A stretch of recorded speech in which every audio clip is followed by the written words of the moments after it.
cucunya Ridwan Saidi. Cucu yang keberapa? Lucu kagak, bukan. Oh, kagak ya. Bukan. Tapi asli Betawi ya? Asli Betawi. Asli Betawi. Lahir di daerah mana? Lahir di daerah Kembangan Utara. Kembangan Utara. Hari ini kita mau ngobrol soal peran ulama, khususnya peran ulama Batavia yang punya peran besar dalam kemerdekaan Indonesia. Kira-kira bisa diceritakan? Peran ulama terhadap kemerdekaan bangsa Indonesia sendiri, yang dimana banyak sih ya kan. Salah satunya Habib Ali bin Abdurrahman Al-Habsyi, Kuitang, yang kita kenal kan gitu. Beliau seorang ulama karismatik dan salah satunya Muhammad Husni Tamrin. Tamrin itu ya, jalan Tamrin itu. Tamrin. Beliau berguru atau pernah mengikuti kajian di Kuitang Habib Ali bin Abdurrahman Al-Habsyi. Jadi ketika Soekarno itu bebas dari penjara Sukamiskin, dan Soekarno dikenalkan oleh Muhammad Husni Tamrin, dikenalkan ke Habib Ali bin Abdurrahman Al-Habsyi gitu. Ya, peran ulama terhadap kemerdekaan sendiri kalau di Batavia kan, kenapa Soekarno sendiri kan membacakan proklamasi itu jam 10. Nah, kenapa itu? Karena ya Soekarno sendiri ketika memang habis diumpetin lah kalau bahasa Betawi mah ya, habis diumpetin, diculik gitu ya. Iya. Di Rengas Dengklok, Karawang. Ketika itu kan bulan suci Ramadan, bener gak? Ketika habis sahur, sholat subuh, Soekarno langsung diem kabur dari Rengas Dengklok dengan maksud apa? Untuk datangin dulu sowan kepada Al Habib Ali bin Abdurrahman Al-Habsyi, nanyakan kepada gurunya Habib Ali bin Abdurrahman Al-Habsyi Kuitang. Dia bertanya kepada Habib Ali seperti inilah, Habib, ini Indonesia mau merdeka, saya mau bacain proklamasi kemerdekaan bangsa Indonesia, dia bilang itu. Silakan. Nah, ketika itu Habib Ali bin Abdurrahman Al-Habsyi, yang dimana bendera Indonesia sendiri kan merah dan putih itu kan belum ada kan gitu. Pas era di situ kan, akhirnya Habib Ali ambil kerudung istrinya. Iya. Kerudung istrinya warna putih dan kain sarung Habib Ali warna merah. Dia jahit, dia kibarin di depan rumahnya masing-masing, dia teriak tuh pakai speaker di majelis Kuitang. Tapi kan kalau menurut sejarah yang diceritakan waktu kita zaman SD, SMP itu kan yang jahit bendera itu kan si Fatmawati apa Sautimeli? Nah, itu Fatmawati. Fatmawati itu kan istrinya Soekarno. Ya, itu kan ketika memang sudah menjahit sangsaka merah putih itu kan sudah terbentuk. Maksudnya polanya bendera merah putih pada saat itu kan ketika proklamasi itu kan belum ada. Oh, berarti ini Habib Ali Kuitang itu yang yang inisiatif yang memberikan itu ya, gambar bahwasanya bendera itu nanti merah putih gitu. Dan nggak berapa lama kemudian kan akhirnya Jepang datang lagi ke Indonesia. Oke.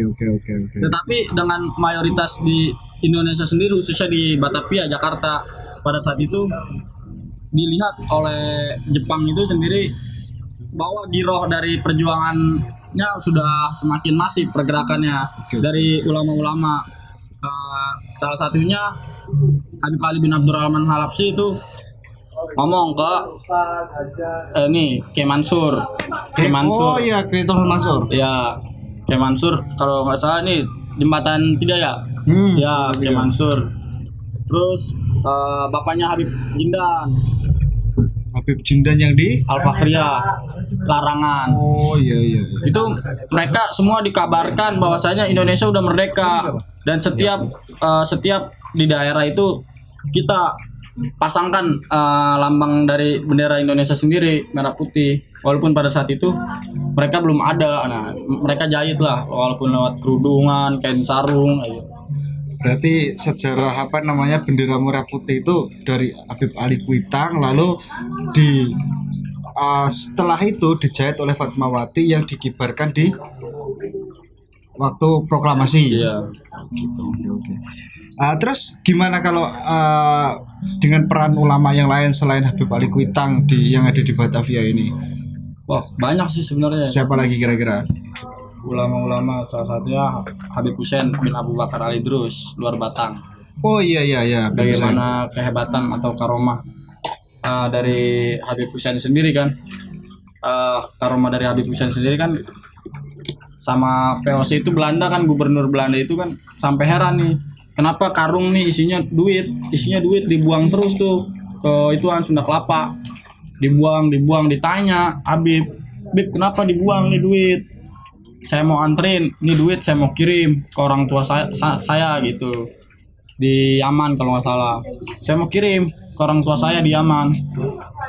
Ini Belanda nggak percaya, namanya kan yang dibawa imperialis oleh Belanda itu kan imperialis Belanda yang dibawa itu dia Kristen Protestan ya kan. Kalau imperialis Barat kan antara Spanyol dan Portugis itu kan dia menyebarkan antara lainnya Kristen Katolik, yang dimana perjanjian Tordesillas 3G itu Gold Glory Gospel kan gitu.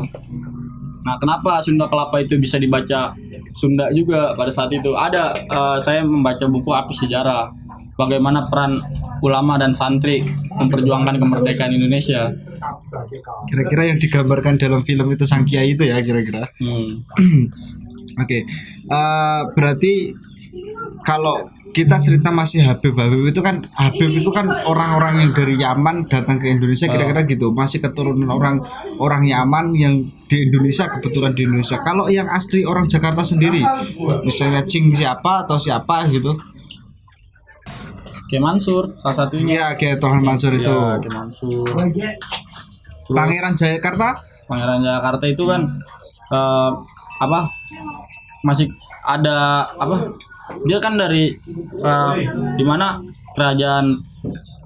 kerajaannya Sunan Gunung Jati itu kan Cirebon kan. Oh iya. Sunan Gunung Jati itu kan mempunyai kerajaan, dan antara lain bagaimana ekspansi kerajaannya itu kan sampai ke Jakarta, Banten sendiri kan. Nah, ketika itu kan diutus Pangeran Jayakarta juga untuk membenahi Batavia sendiri kan, untuk melawan VOC.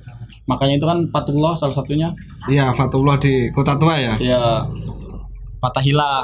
Nah, itu menantu dari Sunan Gunung Jati. Fatullah itu berasal dari Aceh, yang dimana nikahin oleh anaknya dari Sunan Gunung Jati, perempuan. Ketika itu makanya kan itu kalau nggak salah 1528 itu berubah nama kan, tadinya dari sebelum Batavia itu apa? Nah, akhirnya berubah nama menjadi Jayakarta. Berarti dari Batavia ke Jayakarta atau dari Jayakarta dulu baru ke Batavia kalau yang saya baca gitu. dari buku. Dari Jayakarta ke Batavia lalu jadi Jakarta Ya, sekarang. jadi Jakarta. Oke. 1528. Itu kira-kira sungai di Jakarta masih luas-luas ya? Luas itu. Masih banyak rawa. Masih banyak rawa. Ya kan kalau misalnya kita lihat sendiri kalau di Jakarta itu kan banyak nama-nama rawa, itu daerah rawa seperti Rawa Belong, Rawa Buaya, Rawa Sari, banyak rawa. Jadi kalau Jakarta banjir itu udah gak heran lagi berarti ya. heran. Rawa lu tempatin kan gitu. Iya, rawa harus ditempatin. Iya. Apalagi banyak gedung-gedung ya kan. Oke.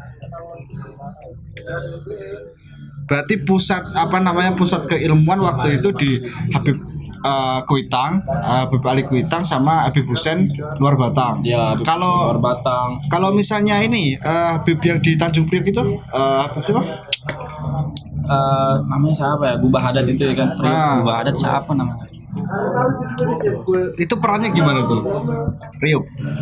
Kalau Priok sendiri sih peran untuk kemerdekaan Indonesia mungkin ya. Saya juga kurang mengetahui kan kalau Mbak Priok, cuman kalau mungkin dari karomah Mbak Priok sendiri tahulah yang waktu kasus di Jakarta itu yang Mbak Priok mau digusur. Iya. Itu kan cerita sendiri dari cucu beliau juga kan. Cucu beliau pada saat itu santri itu anak-anak bocah masih sekolah SD, lagi belajar ngaji, tiba-tiba sore Pol PP datang. Santri udah pada nangis itu, udah ketakutan, ini kita mau ngapain nih, mau digusur kita. Tapi pada saat itu juga Pol PP habis kan. Iya. Berarti karomanya masih terasa ya sampai sekarang ya.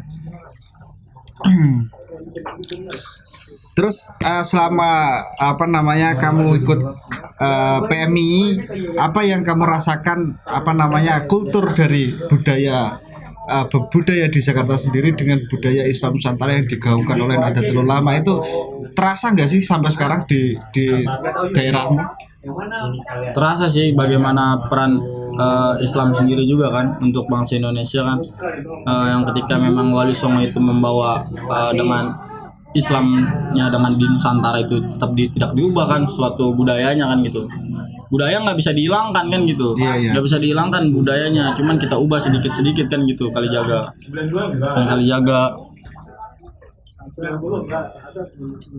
Jadi peran umat Islam lah ketika memang memperjuangkan kemerdekaan bangsa Indonesia itu, kalau kita tahu bapaknya dari bapak bangsa kan gitu, bapak bangsa, bapaknya lagi bangsa kan gitu. Bagaimana Haji Umar Said Cokroaminoto kan gitu, kan seorang ulama juga. Iya.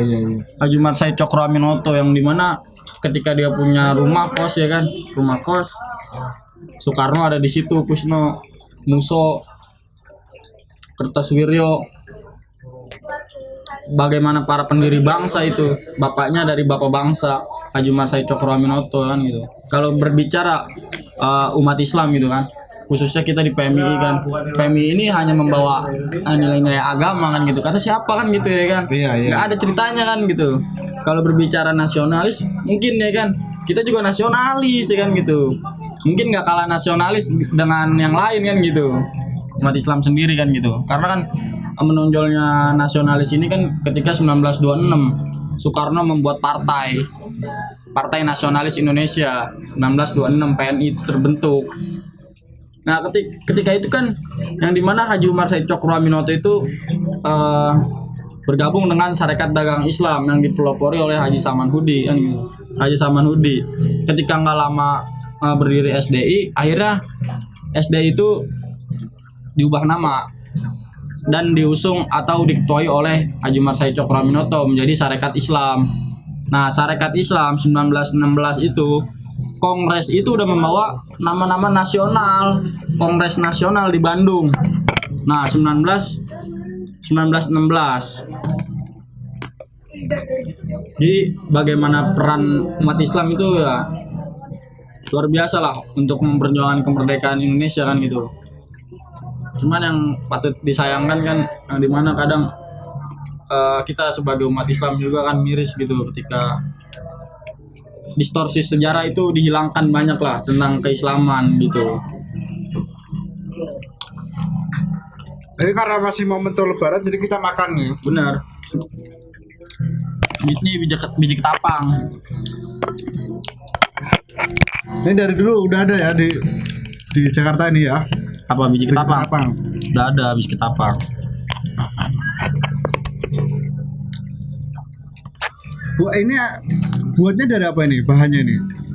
Ini terigu, kelapa, santan gitu. Nggak salah. Iya, terasa banget itu. Kelapanya itu terasa banget ini. Kalau enak lagi pakai coklat. Pakai coklat? Iya. Tuh mantul itu.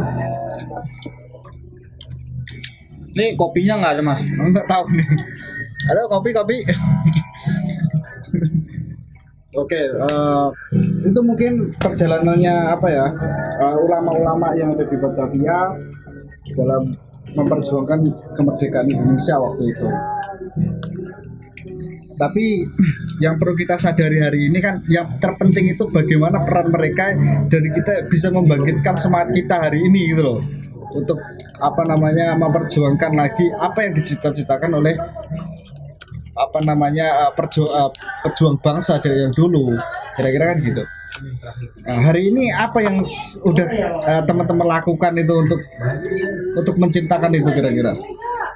Kalau menurut saya sendiri kan gitu, menurut sudut pandang saya sendiri kan, ilmu pengetahuan itu bisa kita peroleh itu dengan dua metode kalau saya. Apa itu?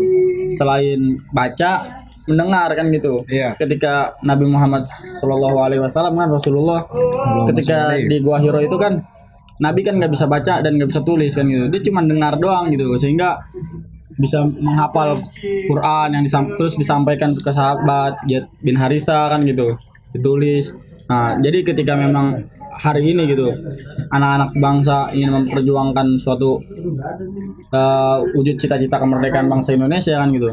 Tapi kan anak bangsa sendiri kan tidak mengenal lah bagaimana sejarah terbentuknya suatu negara sendiri, tidak mengenal gitu. Jadi kalau pesan saya sih gitu, ketika memang dimana kita susah atau sulit untuk membaca, malas ya kan. Nah, ada metode lagi tuh, yaitu mendengar. Kita mendengar, kita bisa mengerti, dan kita juga jangan telan mentah-mentah gitu. Harus kita filter, ini benar nggak, ini data ini valid atau enggak kan gitu. Siap. Jadi kita harus mencari data yang kredibel, yang benar-benar itu benar nyatanya. Benar. Oke, mungkin cukup ini aja vlog hari ini. Jangan lupa di subscribe, like, dan share. Kira-kira kalau misalnya teman-teman mengharapkan video selanjutnya, jangan lupa ya Di komen. Oke, terima kasih.